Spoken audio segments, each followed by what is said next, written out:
Hello दोस्तों, आप सभी का स्वागत है हमारे चैनल नॉलेज कॉर्नर पर।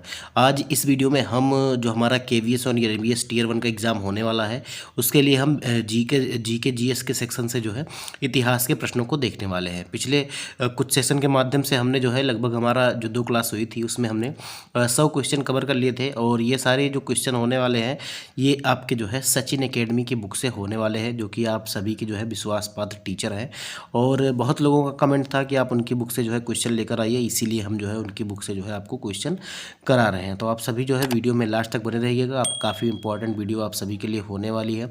इसके अलावा हमारा यूपीपीएससी जो है हिस्ट्री की जो है सीरीज चल रही है, उसको भी आप ज़रूर देखिएगा, जिसमें हमने पूरी जो है एंशिएंट हिस्ट्री कवर कर ली है। तो आप उसको भी ज़रूर देखिएगा, क्योंकि वहाँ से आपको जो है डिटेल जानकारी आपको मिल जाएगी।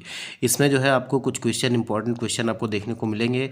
इसमें आपको कुछ क्वेश्चन जो है एनबीएस और केवीएस के पीवाईक्यू भी मिल जाएंगे और साथ ही साथ आपको एक्सपेक्टेड क्वेश्चन भी मिल जाएंगे। तो आप सभी लोग जो है वीडियो को लाइक करिएगा, चैनल को सब्सक्राइब करिएगा और वीडियो में लास्ट तक बने रहिएगा। वीडियो को देखने के बाद कमेंट जरूर करके बताइएगा कि आपको वीडियो कैसी लगी और हम और कितने क्वेश्चन आपको करा दें इससे संबंधित, ये आपको बताना है। देखिए, इनमें टोटल जो हिस्ट्री से संबंधित सवाल दिए गए हैं वो 212 क्वेश्चन दिए गए हैं। इसके बाद हम अपनी पॉलिटी कवर करेंगे और फिर ज्योग्राफी कवर करेंगे। तो ऐसे ऐसे सेक्शन वाइज जो है हम जीके जीएस जो है कंप्लीट कर लेंगे।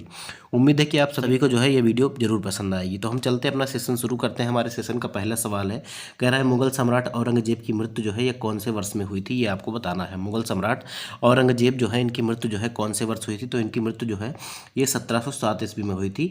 ए विकल्प इसका जो है ये हमारा सही हो जाएगा। देखिए, औरंगजेब की मृत्यु जो है ये 1707 में अहमदनगर के पास जो है हुई थी और वह मुगल साम्राज्य का छठा और प्रभावशाली शासक माना जाता है। उसकी इच्छा के अनुसार उसे जो है फ़कीर बुरहानुद्दीन की दरगाह के पास खुल्लाबाद में जो है दफनाया गया था। अगला सवाल देखिए, 102 नंबर का सवाल है। इसमें कहा जा रहा है कि बाबर ने भारत में मुगल साम्राज्य की स्थापना किस वर्ष की थी, ये आपको बताना है। देखिए, ये जो है कब कब कब की थी इन्होंने, तो इन्होंने देखिए कह रहा है 1526 या 1512 या 1504 या 1517। तो इसका जो सही जवाब हो जाएगा, क्योंकि अगर हम यहाँ पर देखेंगे तो यहाँ पर अगर हम देखें तो 102 नंबर का सवाल है और इसमें अगर हम देखें तो 1526 में जो पानीपत का युद्ध हुआ था, जिसमें जो है इब्राहिम लोदी को इसने जो है पराजित कर दिया था और यही जो है मुगल साम्राज्य की जो है नींव मानी जाती है भारत में। तो यही 1526 का जो जवाब हो जाएगा, ए विकल्प यही हमारा सही हो जाएगा। देखिए, 1526 में बाबर ने पानीपत के प्रथम युद्ध में इब्राहिम लोदी को जो है पराजित कर दिया था और इसी विजय के साथ भारत में मुगल शासन की जो है नींव रखी गई थी। बाबर की सेना ने तोपखाने और आधुनिक जो है युद्धक तकनीकों का उपयोग भी किया था। अगला सवाल देखिए, जहांगीर की राजसी उपाधि किस मुगल सम्राट ने प्रदान की थी। जहांगीर की राजसी उपाधि जो है किस मुगल सम्राट ने प्रदान की थी, ये आपको बताना है। तो इसका जो सही जवाब हो जाएगा ये कौन सा हो जाएगा, तो इसका सही जवाब हो जाएगा नूरुद्दीन मोहम्मद सलीम। ठीक है, नूरुद्दीन मोहम्मद सलीम को ही जो है जहांगीर कहा जाता था, याद रखिएगा। नूरुद्दीन मोहम्मद सलीम इनका पूरा नाम था। इनको जो है हम किस नाम से जानते हैं, तो इनको जो है हम सलीम के नाम से जानते हैं। देखिए, नूरुद्दीन सलीम वही शहजादा था जिसे आगे चलकर जहांगीर के नाम से जाना गया। इसे जो है जहांगीर की उपाधि मुगल सम्राट अकबर द्वारा प्रदान की गई थी। जहांगीर का शासन कला, चित्रकला और जो है न्यायपीठता के लिए जो है प्रसिद्ध रहा है। अगला सवाल देखिए, अमर सिंह जहांगीर संधि किस स्थान पर जो है प्रस्तावित की गई थी। अमर सिंह और जहांगीर संधि जो है किस स्थान पर प्रस्तावित की गई थी, ये आपको बताना है। तो इसका जो सही जवाब हो जाएगा सी विकल्प इसका सही हो जाएगा, मेवाड़ में। सी विकल्प जो है इसका सही हो जाएगा। एक्सप्लेनेशन भी देखा करिए, क्योंकि यहाँ से भी आपके सवाल जो है बन सकते हैं। 5 फरवरी 1615 को जहांगीर और अमर सिंह के बीच जो है संधि प्रस्ताव मेवाड़ की ओर से प्रस्तुत किया गया था और संधि हरिदास झाला और शुभकरण द्वारा जहांगीर के समक्ष रखी गई थी। अमर सिंह का शासन काल 1597 से 1620 ईस्वी तक रहा था। अगला सवाल देखिए, खानवा के युद्ध में बाबर को कौन सी उपाधि प्राप्त हुई थी। खानवा के युद्ध में जो है बाबर को जो है कौन सी उपाधि प्राप्त हुई थी, ये आपको बताना है। तो बाबर को जो है गाजी की उपाधि जो है प्राप्त हुई थी खानवा के युद्ध में, तो गाजी बी विकल्प जो है ये हमारा सही हो जाएगा। एक्सप्लेनेशन देखेंगे कैसे। देखिए, 1527 में जो है ये खानवा का युद्ध हुआ था। बाकी आप लोग जानते हैं 1526 में जो है पानीपत का प्रथम युद्ध हुआ था बाबर और किसके बीच में, तो बाबर और इब्राहिम लोदी के बीच में हुआ था। ये भी आप लोग याद रखिएगा। 1527 में खानवा का का युद्ध लड़ा था बाबर ने राणा सांगा के साथ, और युद्ध में जो है विजय के बाद बाबर ने जो है गाजी की उपाधि धारण की थी। यह उपाधि धार्मिक और सैन्य सम्मान का जो है प्रतीक मानी जाती है। अगला सवाल देखिए, अकबर के अल्पायु जो 14 वर्ष में जो उनका संरक्षक और मार्गदर्शक था उसका क्या नाम है? तो आप सभी लोग जानते होंगे, इनका नाम था बैरम खां। इनका नाम था बैरम खां। सी विकल्प जो है ये हमारा सही हो जाएगा। देखिए बैरम खान ने 1556 से 1560 ईस्वी तक युवा अकबर का संरक्षक और मार्गदर्शन किया, और वही अकबर को गद्दी पर बैठाने और शासन को संभालने में मुख्य सहायक था। साम्राज्य विस्तार की प्रारंभिक सफलताओं में बैरम खां की भूमिका जो है ये महत्वपूर्ण रही है। अगला सवाल देखिए, मुगल काल में कृषि का विस्तार मुख्यतः किन कारणों से हुआ था? ये आपको बताना है। देखिए KVS TGT का ये सवाल है, 2018 में पूछा गया था। मुगल काल में जो है कृषि का विस्तार किन मुख्य कारणों से हुआ था, ये आपको बताना है। तो 107 नंबर का सवाल है, और इसका जो सही जवाब हो जाएगा ये हो जाएगा कि भूमि की जो उपजाऊ शक्ति थी वो अधिक थी। ए विकल्प जो है ये हमारा सही हो जाएगा। देखिए मुगल काल में जो है भूमि की बहुलता और उपजाऊपन के कारण कृषि जो है तेजी से विकसित हुई। किसानों की गतिशीलता और श्रमिकों की उपलब्धता ने भी खेती को बढ़ावा दिया। जिन क्षेत्रों में पर्याप्त वर्षा होती थी वहाँ चावल, गन्ना आदि फसलें जो है बड़े पैमाने पर उगाई जाती थी। अगला सवाल देखिए, मुगल दरबार में सर्वश्रेष्ठ सुलेखक को कौन सी उपाधि या मानद उपाधि जो है प्रदान की जाती थी, ये आपको बताना है।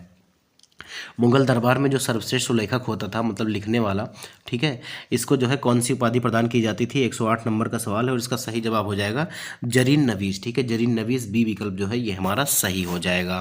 देखिए ये भी KVS TGT 2018 का सवाल है, और इसका जो है बी विकल्प सही हो जाएगा जरीन नवीस। देखिए मुगल दरबार में बेहतरीन सुलेखक को उनकी अक्षर कला के आधार पर जरीन नवीस की उपाधि जो है दी जाती थी। गोल्डन राइटर की उपाधि इनको दी जाती थी। यह उपाधि उनकी लेखन कुशलता और अनुपातिक अक्षर संरचना के सम्मान में प्रदान की जाती थी। अकबर और जहांगीर के समय सुलेख कला को विशेष संरक्षण मिला था। अगला सवाल देखिए, किस राजपूत वंश ने मुगलों के विरुद्ध अपनी स्वाधीनता लंबे समय तक बनाए रखी थी? तो ये कौन सा राजपूत वंश था, ये आपको बताना है। इसका जो सही जवाब हो जाएगा ये आपका हो जाएगा डी विकल्प, सिसोदिया। ठीक है, सिसोदिया हो जाएगा। डी विकल्प जो है ये हमारा सही हो जाएगा। देखिए यहाँ पर लिखा भी है कि मेवाड़ का जो सिसोदिया वंश था अपनी स्वाधीनता और सैन्य शक्ति के लिए प्रसिद्ध था। इस वंश के शासकों ने मुगल सत्ता के विस्तार के विरुद्ध लंबे समय तक प्रतिरोध किया।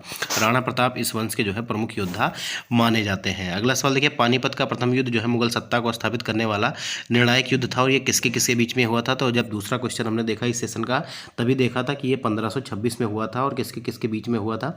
तो ये आपका जो है बाबर और इब्राहिम लोदी के बीच में हुआ था। देखिए 21 अप्रैल 1919 कह रहा हूँ 1526 का यह शुद्ध जो है भारतीय मध्यकाल का एक निर्णायक संघर्ष था। इस युद्ध में बाबर की विजय ने भारत में मुगल सत्ता की नींव रखी थी। इसके बाद बाबर ने अपने शासन को संगठित करना प्रारंभ किया था।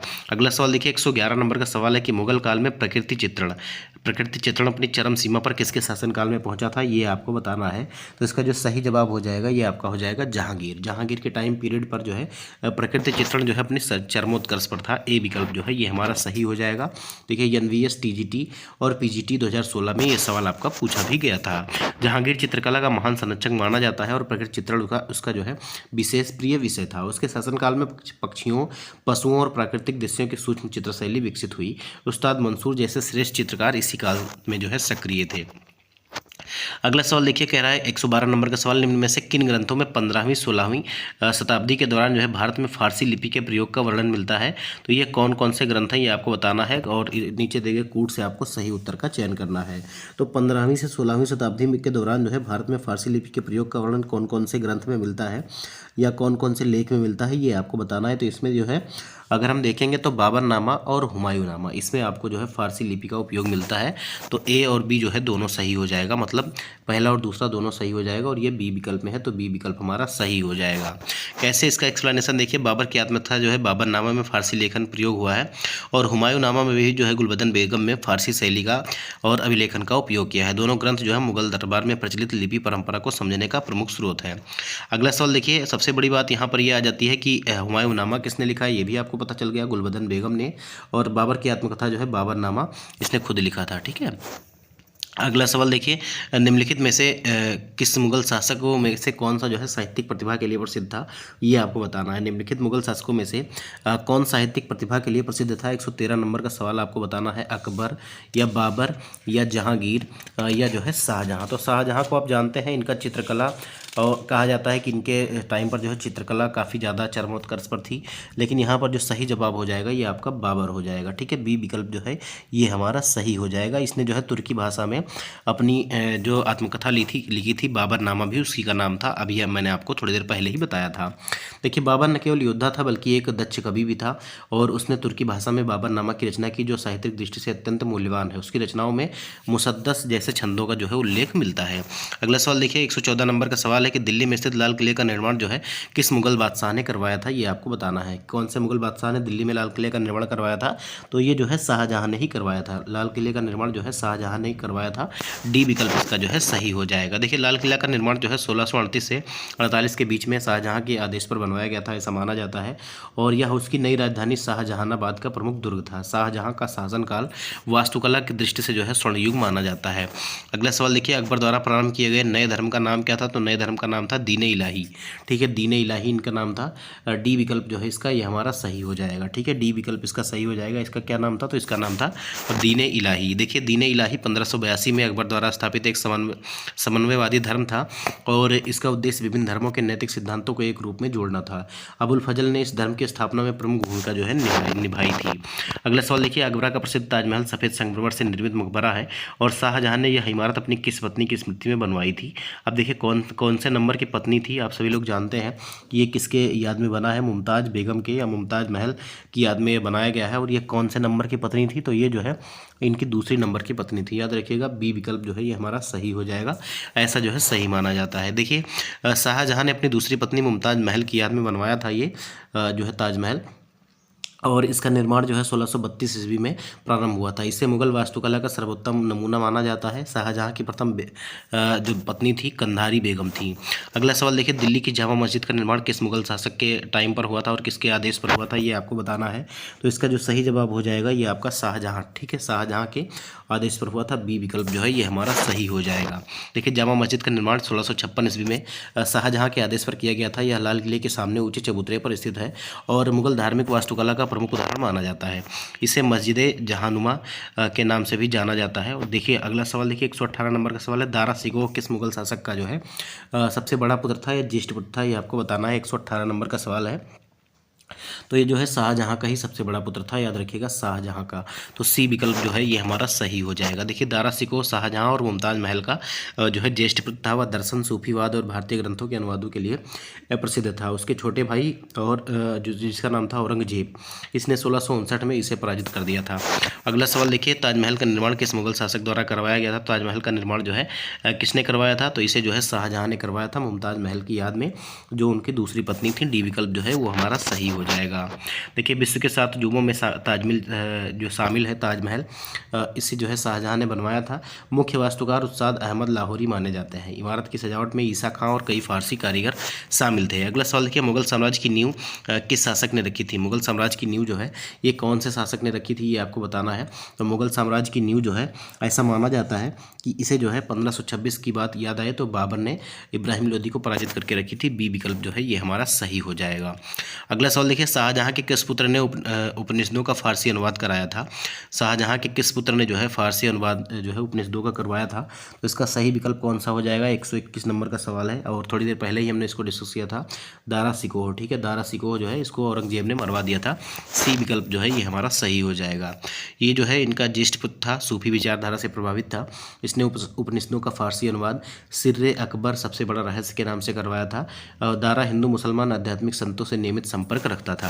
अगला सवाल देखिए इस युद्ध की विजय के परिणाम स्वरूप भारत में मुगल साम्राज्य की स्थापना हुई थी। तो मुगल साम्राज्य की स्थापना कब मानी जाती है, ये आपको बताना है। तो इसका जो सही जवाब हो जाएगा ये पानीपत का प्रथम युद्ध कब हुआ था, 1526 में इब्राहिम लोदी और बाबर के बीच में। और यही से जो है मुगल साम्राज्य की जो है शुरुआत मानी जाती है। सी विकल्प जो है ये हमारा सही हो जाएगा। देखिए इसमें पानीपत के जो है 3 युद्ध हुए हैं, आप सभी को पता है, 1526, 56 और 1761 में। पानीपत की पहली लड़ाई किन दो सेनाओं के मध्य लड़ी गई थी, ये आपको बताना है। तो अभी आपने देखा कि ये जो है बाबर और इब्राहिम लोदी के बीच में लड़ी गई थी 1526 में। डी विकल्प इसका जो है ये हमारा सही हो जाएगा। अगला सवाल देखिए भारत में मुगल साम्राज्य का अंतिम शासक कौन था। भारत में मुगल साम्राज्य का अंतिम शासक कौन था, ये आपको बताना है। कौन से नंबर का सवाल है, तो 124 नंबर का सवाल है। तो अंतिम मुगल सम्राट जो था वो कौन था, तो बी विकल्प इसका सही हो जाएगा, बहादुर शाह जफर। ठीक है, बहादुर शाह जफर जो है या बहादुर शाह द्वितीय जो है, ये इसका सही जवाब हो जाएगा, बी विकल्प सही हो जाएगा। देखिए 1775 से लेकर 1862 तक इनका शासन था और 1857 के विद्रोह में उन्होंने प्रतीकात्मक जो है नेतृत्व भी किया था। ब्रिटिशों द्वारा बंदी बनाकर उन्हें रंगून भेज दिया गया था, जहां उनकी जो है मृत्यु हो गई थी। अगला सवाल देखिए, कह रहा है कि भारत में निम्नलिखित में से कौन अकबर के नवरत्नों में शामिल नहीं था। तो देखिए यहाँ पर कह रहा है कि अबुल फजल, राजा मान सिंह, तानसेन, तो ये बिल्कुल शामिल थे, लेकिन राजा भारमल नहीं थे। राजा भारमल नहीं थे, तो ये आपका सी विकल्प जो है ये हमारा सही हो जाएगा। देखिए राजा भारमल अकबर के नवरत्नों में शामिल नहीं थे। अकबर के नवरत्नों में बीरबल, अबुल फजल, तानसेन, मान सिंह और टोडरमल जो है प्रमुख थे। राजा भारमल अकबर के सामंती सहयोगियों में से एक थे, ना कि नवरत्न थे। देखिए अगला सवाल कह रहा है कि मुगल राजपूत संघर्ष में खानवा का युद्ध कब लड़ा गया था। तो खानवा का युद्ध जो लड़ा गया था ये 1527 ईस्वी में लड़ा गया था। 1527 ईस्वी में लड़ा गया था। इसका जो है बी विकल्प हमारा सही हो जाएगा। ठीक है, देखिए ये राणा सांगा और जो है बाबर के बीच में लड़ा गया था। याद रखिएगा, इस युद्ध में बाबर ने विजयी होकर गाजी की उपाधि भी धारण की थी। ये हम इससे पहले क्वेश्चन में देख चुके हैं। राणा सांगा की सेना को तमगा कर से जो है मुक्त भी कर दिया गया था। अगला सवाल देखिए, हुमायूं का मकबरा दिल्ली में किसके द्वारा बनवाया गया था। तो हुमायूं का मकबरा किसने बनवाया था। हुमायूं का मकबरा जो है ये हाजी बेगम ने बनवाया था। ये हाजी बेगम ने बनवाया था। सी विकल्प जो है ये हमारा सही हो जाएगा। देखिए हुमायूं की मृत्यु जो है 1556 ईस्वी में पुस्तकालय की सीढ़ियों से गिरने पर हुई थी, याद रखिएगा। और इनकी पत्नी जो हाजी बेगम थी, इन्होंने 1569 से 1570 ईस्वी में दिल्ली के दीन पनाह में उनका मकबरा निर्मित करवाया था। इनका निर्माण जो हुआ था ये फारसी और तुर्की वास्तुकला के डिजाइन से जो है प्रभावित था और मीरक मिर्जा गियास ने इसे जो है डिजाइन किया था। अगला सवाल देखिए, जहां पनाह नगर, जिसे दिल्ली का चौथा मध्यकालीन नगर भी कहा जाता है, वह किस शासक के द्वारा बसाया गया था, ये आपको बताना है। 128 नंबर का सवाल है और इसका जो सही जवाब हो जाएगा ये आपका हो जाएगा मोहम्मद बिन तुगलक। ठीक है, मोहम्मद बिन तुगलक के द्वारा ये जो है बसाया गया था। देखिए जहां पनाह नगर का निर्माण मोहम्मद बिन तुगलक ने कराया था, यह खिड़की और पिथौरागढ़ के किलों को मिलाकर बनाया गया था। इसे जो है विजय मंडल के नाम से भी जाना जाता था। देखिए मनसबदारी व्यवस्था का आरंभ किस मुगल शासक ने किया था, ये आपको बताना है। मनसबदारी व्यवस्था का जो शुरुआत किया था ये किस मुगल बादशाह ने किया था, ये आपको बताना है। तो इसका जो सही जवाब हो जाएगा ये आपका अकबर हो जाएगा। ठीक है, अकबर ने इसका जो है शुरुआत किया था मनसबदारी व्यवस्था का। तो सी विकल्प जो है ये हमारा सही हो जाएगा। देखिए मनसबदारी एक व्यवस्था, एक प्रशासनिक सैन्य व्यवस्था थी जो अकबर ने लागू की। इसके अंतर्गत अधिकारियों को मनसब या रैंक प्रदान किया जाता था। यह व्यवस्था जो है मुगल प्रशासन का महत्वपूर्ण आधार बनी। अगला सवाल देखिए, बीबी का मकबरा कहाँ पर है, जिसे दक्कन का ताज भी कहा जाता है, और ये भारत के किस शहर में है, ये आपको बताना है। तो ये भारत के जो है औरंगाबाद में है। ठीक है, औरंगाबाद में है। बी विकल्प जो है ये हमारा सही हो जाएगा, जिसे बीबी का मकबरा कहते हैं। ये महाराष्ट्र के औरंगाबाद में है। अब इसका नाम जो है संभाजी नगर कर दिया गया है। याद रखिएगा, छत्रपति संभाजी नगर। इसका निर्माण औरंगजेब ने अपनी पत्नी दिलरस बानो बेगम की स्मृति में करवाया था। इसे दक्कन का ताज भी कहा जाता है क्योंकि इसकी बनावट ताजमहल से मिलती जुलती है। इसका निर्माण काल जो है 1651 से 1661 ईस्वी में बताया जाता है और इसका कार्य प्रभार उसके पुत्र आजम शाह ने संभाला था। अगला सवाल देखिए, बीबी का मकबरा जो है ये कहाँ पर स्थित है, ये आपको बताना है। तो फिर से आप देखिए, बी विकल्प आपका सही हो जाएगा, महाराष्ट्र के औरंगाबाद में। बी विकल्प इसका जो है ये हमारा सही हो जाएगा। बीबी का मकबरा जो है महाराष्ट्र के औरंगाबाद में है। ये हमने देख लिया, तो हम दोबारा इसको नहीं पढ़ेंगे। देखिए फतवाए आलमगीरी किस मुगल शासक के शासनकाल में लिखा गया था, ये आपको बताना है। फतवाए आलमगीरी ये किस मुगल शासक के जो है शासनकाल में लिखा गया था। तो इसका जो सही जवाब हो जाएगा ये आपका औरंगजेब। ठीक है, औरंगजेब के शासनकाल में लिखा गया था। ए विकल्प जो है ये हमारा सही हो जाएगा। देखिए फतवाए आलमगीरी मुस्लिम कानूनों का प्रमुख संहिता ग्रंथ है और इसे जो है औरंगजेब के शासनकाल में विद्वानों द्वारा लिखा गया था, जिसमें जिहाद को मुसलमानों का सर्वोच्च पवित्र कार्य बताया गया है।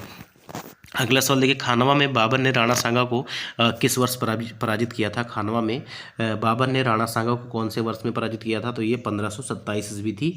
याद रखिएगा, ए विकल्प जो है ये हमारा सही हो जाएगा। अगला सवाल देखिए, पानीपत का जो है द्वितीय युद्ध जो है कब लड़ा गया था। तो पानीपत का जो पहला युद्ध था ये 1526 में और पानीपत का जो द्वितीय युद्ध था ये 1556 ईस्वी में लड़ा गया था। तीसरे युद्ध की बात करें तो 1761 ईस्वी में लड़ा गया था और ये किसके बीच में हुआ था। तो ये हेमू और अकबर की सेनाओं के बीच में हुआ था। ये हेमू और अकबर की सेनाओं के बीच में हुआ था। इस युद्ध में जो है अकबर विजयी हुआ था तथा बैरम खां के लिए यह महत्वपूर्ण सफलता थी।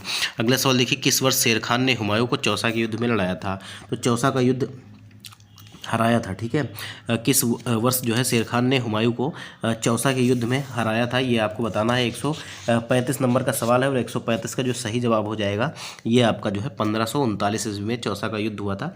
ए विकल्प जो है ये हमारा सही हो जाएगा। देखिए, चौसा का युद्ध 25 जून 1539 को हुआ था।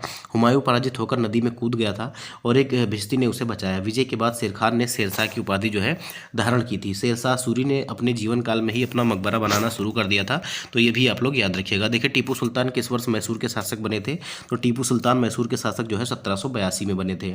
एनसीईआरटी में भी आपका दिया हुआ है, तो डी विकल्प इसका जो है ये हमारा सही हो जाएगा।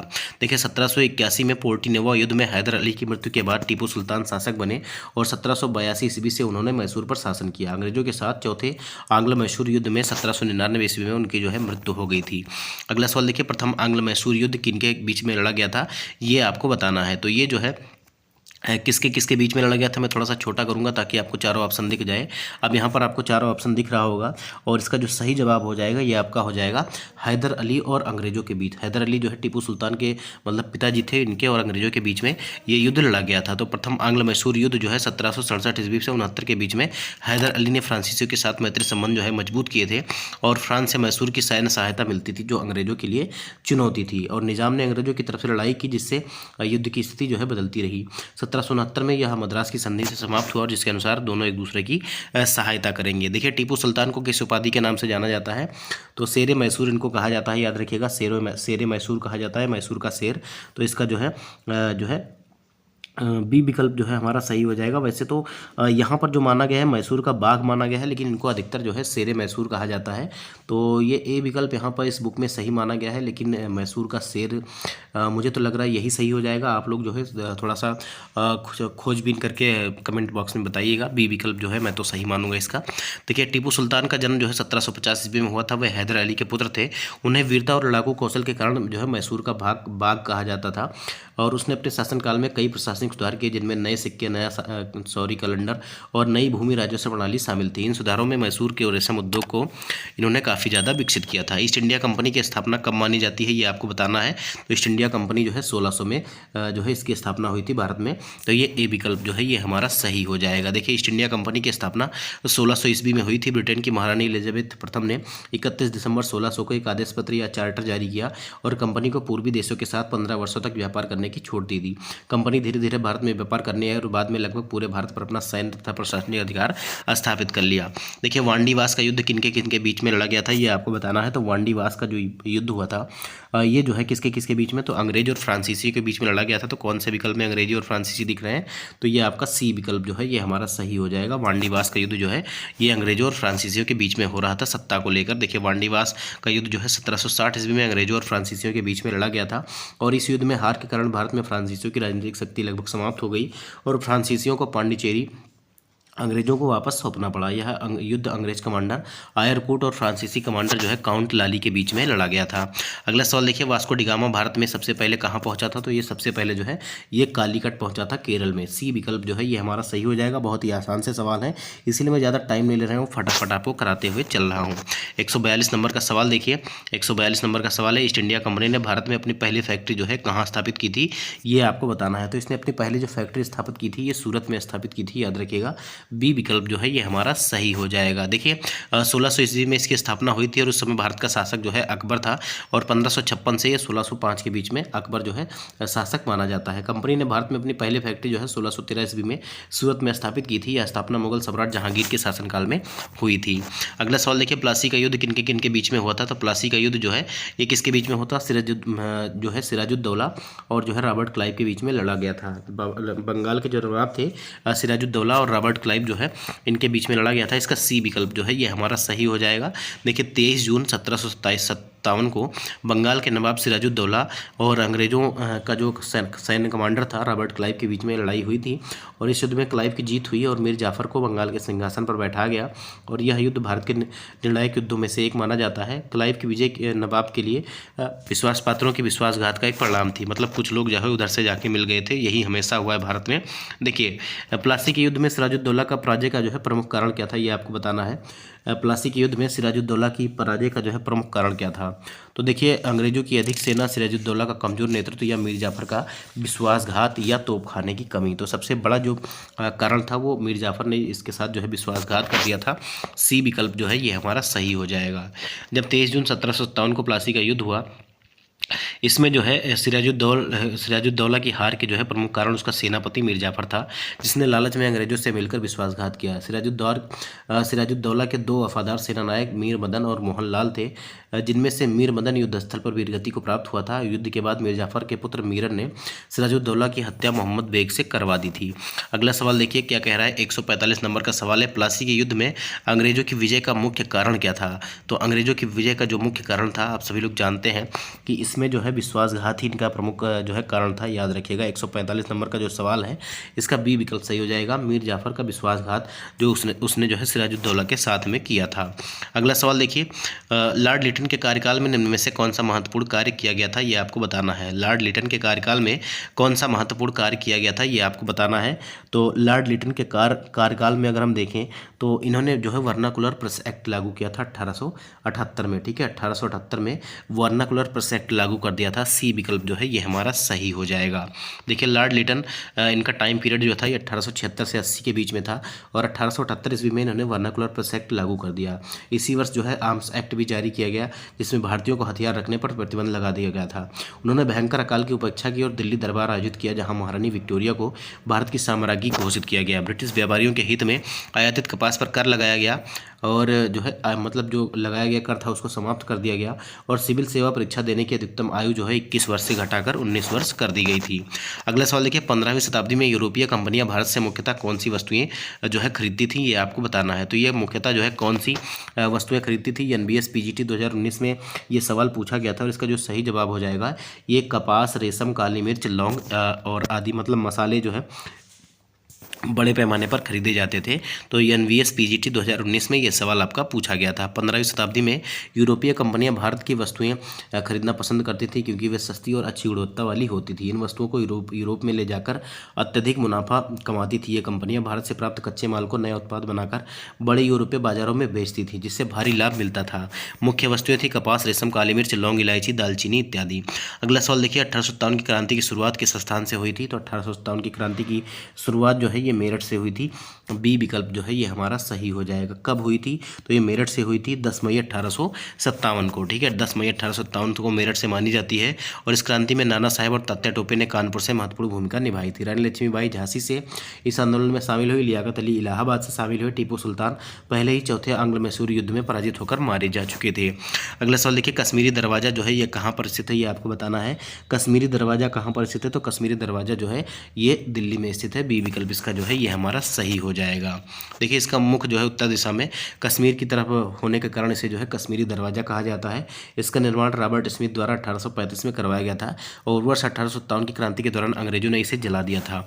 अगला सवाल देखिए, 1857 के विद्रोह में निम्नलिखित में से कौन सा प्रमुख नेता था, ये आपको बताना है। देखिए, रघुनाथ राव, तात्या टोपे, दुल्हा सिंह या रणजीत पवार। तो इसका जो सही जवाब हो जाएगा इसमें कौन प्रमुख नेता था, ये आपका देखिए यहाँ पर जो है तात्या टोपे, बिल्कुल तात्या टोपे हो जाएंगे। ये नाना साहब के साथ में जो है कानपुर से नेतृत्व कर रहे थे।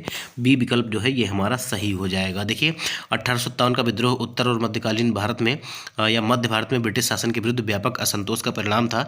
प्रमुख क्रांतिकारियों में नाना साहब, तात्या टोपे, रानी लक्ष्मीबाई, बेगम हजरत महल, बाबू कुंवर सिंह ये सभी जो है शामिल थे। तात्या टोपे ने कानपुर क्षेत्र में विद्रोह का नेतृत्व किया था और उनकी संगठन कुशलता के कारण वे प्रमुख सेनानायक माने जाते हैं। अगला सवाल देखिए, 1857 के विद्रोह में भारतीय सिपाहियों को किस स्थान पर 8 जून 1857 ईस्वी को जो है पराजय मिली थी, ये आपको बताना है।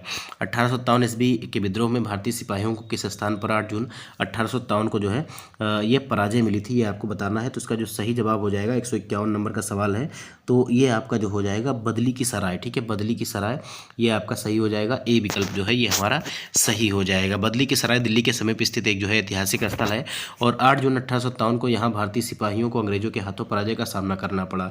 यह लड़ाई दिल्ली पर नियंत्रण के लिए अंग्रेजों द्वारा चलाए गए सैन्य अभियान का महत्वपूर्ण हिस्सा थी। अगला सवाल देखिए, स्वामी विवेकानंद ने विश्व धर्म संसद में कब भाग लिया था, ये आपको बताना है। डेट आपको बताना है। देखिए, एनवीएस पीजीटी 2019 में ये सवाल जो है पूछा गया था। 152 नंबर का सवाल है, उसका जो सही जवाब हो जाएगा क्या ये 93 था, 11 सितंबर 93 या 11 सितंबर 96 या 97 या 1901। तो इसका जो सही जवाब हो जाएगा ये आपका हो जाएगा 11 सितंबर 1893 को इन्होंने जो है विश्व धर्म सम्मेलन में जो है भाग लिया था। NBS PGT 2019 में पूछा गया था। इसके बारे में और भी चीज़ें आप देख लीजिए। स्वामी विवेकानंद ने 11 सितंबर 1893 को शिकागो में आयोजित विश्व धर्म सम्मेलन में भाग लिया था। वहाँ उन्होंने सभी धर्मों की एकता पर अपना प्रसिद्ध भाषण दिया। वर्ष 1896 में उन्होंने न्यूयॉर्क में वेदांत सोसाइटी की स्थापना की और 1897 ईस्वी में स्वामी विवेकानंद ने रामकृष्ण मिशन की जो है स्थापना की थी। अगला सवाल देखिए, 153 नंबर का सवाल है। कहा जा रहा है निम्नलिखित में से कौन सा संगठन सही रूप से मेल खाता है? राजा राम मोहन राय ने जो है आर्य समाज की स्थापना की थी, या महादेव गोविंद रानडे ने जो है ब्रह्म समाज की स्थापना की थी, या स्वामी विवेकानंद ने जो है रामकृष्ण मिशन की स्थापना की थी, या दयानंद सरस्वती ने जो है ये प्रार्थना समाज की स्थापना की थी? तो स्वामी विवेकानंद ने जो है रामकृष्ण मिशन की स्थापना की थी। याद रखिएगा, अभी आपने देखा 1897 में। अगर हम बात करें तो ब्रह्म समाज की स्थापना राजा राम मोहन राय ने की थी और आर्य समाज की स्थापना जो है दयानंद सरस्वती ने की थी। और महादेव गोविंद रानडे जो थे इन्होंने जो है ये प्रार्थना समाज की स्थापना की थी। याद रखिएगा। देखिए अगला सवाल देखिए, अगला सवाल कह रहा है कि नील विद्रोह क्यों हुआ था?